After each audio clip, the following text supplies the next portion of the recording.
This is a little review for the Rebel Starfighter Prime Tomato. I got these seeds from a friend kind of late in my seed planting stages for my spring and summer garden where I already had too many tomato seeds started, but I still really wanted to try this variety this year because I have heard good things about it. So I asked my dad if he wanted to try growing it, and he did, and he had space. So this was growing in my dad's garden this year.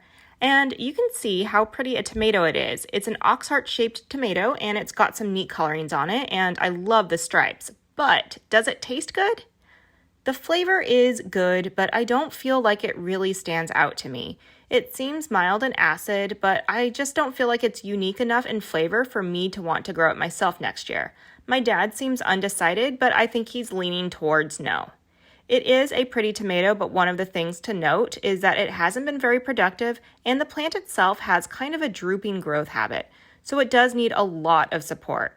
I am glad that my dad was able to grow it for me to try this year though, but a lot of times these pretty tomatoes are just that. Pretty, but they don't bring much else to the table.